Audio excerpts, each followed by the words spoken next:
पाक फौज के 2 रिटायर्ड अफसरान का फील्ड जनरल कोर्ट मार्शल। फौजी एहलकारों को बगावत पर उकसाने का जुर्म साबित हो गया। आदिल राजा को 14 साल कैद बा मुशक्कत की सजा। हैदर रजा मेहदी को 12 साल कैद काटना पड़ेगी। दोनों साबिक फौजी अफसरान के ओहदे जब्त। ISPR के मुताबिक रैंक 21 नवंबर 2023 से वापस लिए गए। अफसरान को आर्मी एक्ट 1952 के तहत सजा सुनाई गई।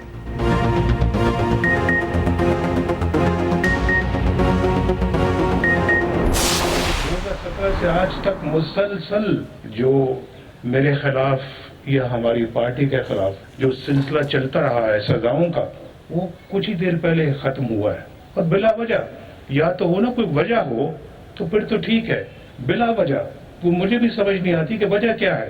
इसलिए कि हम इस्लामाबाद से लाहौर मोटरवे बना रहे थे, इसलिए कि पाकिस्तान इक़्तिसादी तरक्की कर रहा था, इसलिए कि लोगों को रोजगार मिल रहा था। हमने अपने मुल्क को पटरी से उखाड़ा है, पटरी से उतारा है, उखाड़ा है, बल्कि पटरी उखाड़ दी हमने। तो फिर कैसे चलेगा मुल्क जहां आए दिन वजीर आजम बदलते हों और जेलों आए रोज वजीर आजम बदलने से मुल्क कैसे चलेगा? साबिक वजीर आजम नवाज शरीफ का एक बार फिर सवाल। सियालकोट में कारकुनों से खिताब में कहा, हमारी हुकूमत बिला वजह खत्म की गई, हमें बिला वजह सजाएं दी गई। बेटे से तनख्वाह ना लेने पर मेरी छुट्टी कराई। हमने मुल्क ट्रैक से नहीं उतारा बल्कि पटरी ही उखाड़ दी। अब भी सबक ना सीखा तो हमारी दास्तान तक ना होगी। मुल्क मुआशरे को बिगाड़ने वालों के हवाले नहीं कर सकते।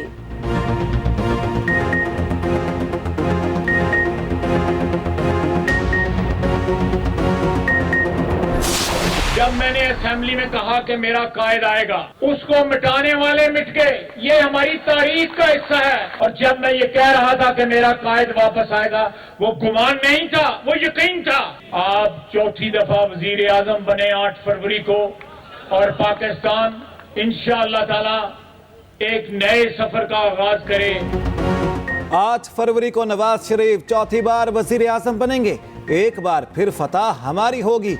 लीगी रहनुमा ख्वाजा आसिफ ने कायद नून लीग के सामने पेशगोई कर दी। कहा, नवाज शरीफ को मिटाने वाले खुद मिट गए।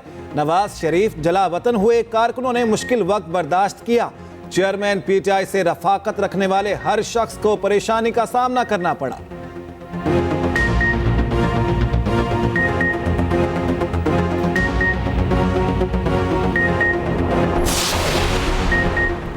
इद्दत में निकाह का केस। बुशरा बीबी के साबिक शोहर ने अदालत से रुजू कर लिया। कावर मानिका की बुशरा बीबी और चेयरमैन PTI को सख्त सजा देने की इस्तदा। सिविल जज कुदरतुल्लाह की अदालत में दरख्वास्त दायर। मौक़िफ़ अपनाया। चेयरमैन PTI को बाइज़्ज़त तरीके से दूर करने की कोशिश की। चेयरमैन PTI पीरी मुरीदी का सहारा लेकर घर में दाखिल हुए।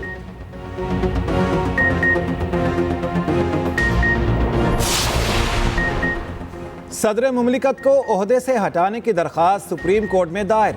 आरिफ अलवी को काम से रोकने की इस्तदा। दरख्वास्त में मौक़िफ़ अपनाया। आरिफ अलवी ने इख्तियारात का गलत इस्तेमाल किया। ओहदे की तज़हीक़ की। आम इंतखाबात की तारीख देना सदर का काम था, मगर उन्होंने नहीं दी। सदारती दफ्तर को PTI की सियासी सरगर्मियों के लिए वक्फ किए रखा। आइन और कानून की खिलाफ वर्जी पर कार्रवाई की अपील। कराची के शॉपिंग सेंटर में आतिशज़दगी, 11 अफराद जाँ बहक। राशिद मिन्हास रोड पर इमारत में दर्जनों शहरी फंसे रहे। मुजमुई तौर पर 35 अफराद को रेस्क्यू किया गया। 3 जख्मी अस्पताल में जेर इलाज, एक की हालत तशवीशनाक। DC ईस्ट के मुताबिक रात को आग दूसरी मंजिल पर लगी। धुएं के बायस रेस्क्यू ऑपरेशन में शदीद मुश्किलात का सामना करना पड़ा। इमारत में हंगामी इनखला के लिए रास्ता ना होने से हालात संगीन हुए। मेयर कराची ने तहकीकात करवाने का ऐलान कर दिया। कहा, इमारत में कोई हंगामी रास्ता नहीं था। शहर कायद की इमारतों में हिफाजती इकदामात क्यों चेक नहीं किए जाते? इदारे इमरजेंसी एग्जिट के बगैर मंजूरी कैसे देते हैं? शहरियों ने सवालात उठा दिए। जिस फ्लोर तक हम जाके स्टक हुए हैं, उसी फ्लोर तक उनके फायर फाइटर भी जाके स्टक हो गए कि आगे नहीं जा सकते। ना उनके पास टॉर्च है, ना उनके पास कैसा इक्विपमेंट है, ना कोई मास्क है। मैं जब आया हूँ तो यहाँ आग लगी हुई थी। अभी हम अपने भाई को ढूंढ रहे हैं। तस्वीर आई है मेरे पास मेरे भाई की। मेरा लड़का है, असद नाम है। वो क्या नाम है, ऊपर काम करता था चौथे पे। वो जब आग लगी तो वो निकल नहीं सका। कुछ की ड्यूटी होती है दिन में, कुछ की होती है रात में। तो जो रात वाले हमारे 4-5 लड़के थे उनका पता नहीं चल रहा वो किधर है किधर नहीं। स्मॉग के खात्मे के लिए स्मार्ट लॉकडाउन का दूसरा रोज। लाहौर समेत 25 अजला में तालीमी इदारे आज भी बंद रहे। दुकानें और रेस्टोरेंट्स खुलने शुरू। कल मार्केट में कारोबारी सरगर्मियां मुकम्मल तौर पर बंद रहेंगी। उधर हुकूमती पाबंदियों के बावजूद फजाई आलूदगी कम ना हुई। पंजाब के बेशतर शहरों की फजा बदस्तूर आलूदा। लाहौर आज भी दुनिया का सबसे आलूदा तरीन शहर। शहर का एयर इंडेक्स 415 रिकॉर्ड।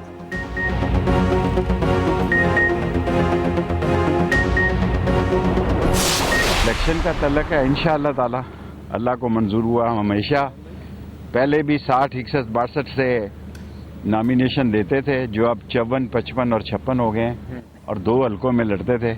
और ये मैं कह चुका हूँ कि अगर मैं जेल चला गया और 30 तारीख को हमारी बड़ी अहम पेशी है, तो राशिद शफीक जो हैं वो पीछे मामलात को देखें। गिरफ्तार किया गया तो जेल से इलेक्शन लड़ूंगा। पोलिंग डे पर मरी में चहलकदमी करने वालों को गश पड़ेंगे। साबिक वजीर दाखिला शेख रशीद की अदालत पेशी पर मीडिया से गुफ्तगू। कहा 9 मई की बाबत किसी के खिलाफ 164 का बयान नहीं दिया। तहकीकात के लिए बोर्ड तश्कील देकर बेगुनाहों को रिहा करने का मुतालबा। ATC ने शेख रशीद की अबूरी जमानतों में 9 दिसंबर तक तौसी कर दी। आइंदा समात पर तमाम थानों के SHOs को मुकम्मल रिकॉर्ड लाने का हुक्म।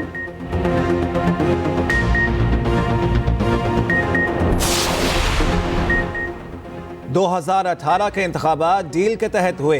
किरदारों को सब मालूम है। इन किरदारों के फैसलों को आवाम भुगत रही। लीगी रहनुमा जावेद लतीफ की मीडिया से गुफ्तगू। बोले 2024 का इलेक्शन साफ शफाफ होगा। इदारों में खुद एहतसाबी का सिलसिला अहसन इकदाम है। नवाज शरीफ के साथ किए गए सलूक पर सवाल होना चाहिए।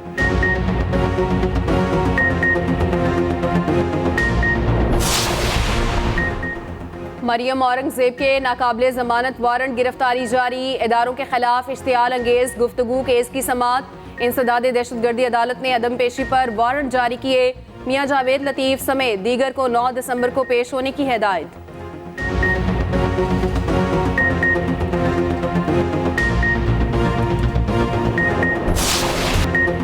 बिलावल भुट्टो और आसिफ अली जरदारी के दरमियान नाराजगी की चैमगोइयां। चेयरमैन पीपल्स पार्टी दुबई में मौजूद। बहनों के साथ मुलाकातें। इख्तिलाफात की खबरों के बाद साबिक सदर भी दुबई चले गए। आसिफ अली जरदारी ने इंटरव्यू में कहा था, election Pakistan Peoples Party Parliamentarian लड़ेगी। पार्टी टिकट जारी करने का इख्तियार बिलावल नहीं मेरे पास है। पार्टी रहनुमाओं ने PP क़यादत में इख्तिलाफात की तरदीद कर दी।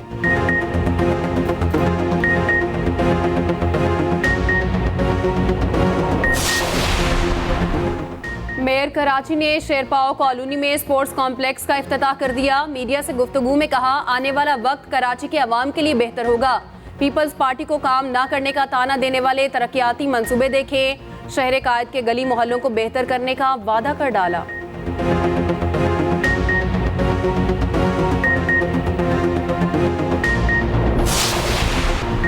पंजाब हुकूमत शोबा सेहत में बेहतरी लाने के लिए किरदार अदा कर रही है। निगरान वज़ीर आला पंजाब मोहसिन नकवी का लाहौर में तकरीब से खिताब। बोले, डॉक्टर अपने फ़राइज़ बाखूबी अंजाम दें। जल्द सेहत के शोबे में मज़ीद बेहतरी नजर आएगी।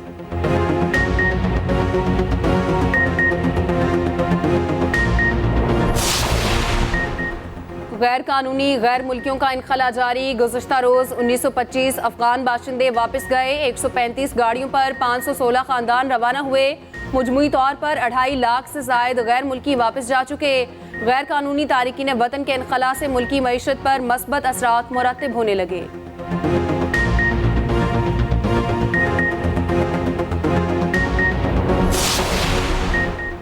सुप्रीम कोर्ट में गैर कानूनी अफगान शहरियों की बेदखली के खिलाफ दरख्वास्त समाअत के लिए मुकर्रर। जस्टिस सरदार तारिक मसूद की सरबराही में 3 रुकनी बेंच 1 दिसंबर को समाअत करेगा। जस्टिस याहिया आफरीदी, जस्टिस आयशा ए मलिक 3 रुकनी बेंच में शामिल।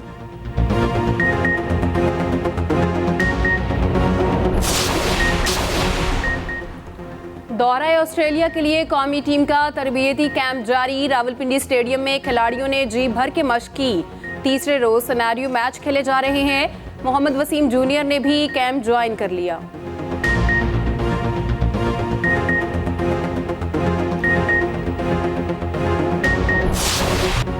कौमी क्रिकेटर इमामुल हक और फ़हीम अशरफ आज सहरा सजाएंगे। इमामुल हक का निकाह लाहौर में होगा। फ़हीम अशरफ दुल्हनिया लेने नारोवाल जाएंगे। मगरिबी हवाओं ने बलूचिस्तान का रुख कर लिया। कराची डिवीजन में आंधी और गरज चमक के साथ बारिश का इम्कान। कल भी शहर कायद में रिमझिम मुतवक्के। केपी के बेशतर इलाकों में आज से बादल बरसेंगे। पहाड़ों पर बर्फबारी का सिलसिला आज रात से शुरू होने का इम्कान। बारिशों के बायस सर्दी की शिद्दत में इजाफा होगा। सोमालिया में मुसलसल बारिशें, सैलाब ने तबाही मचा दी। हलाकतों की तादाद 100 से जायद हो गई। सैलाबी रैले रहायशी इलाकों में दाखिल। दारुल हुकूमत मोकादिशो में हर तरफ बर्बादी। 20 लाख से जायद आबादी मुतासिर। पनाह गुज़ीनों के लिए रहने की जगह कम पड़ गई।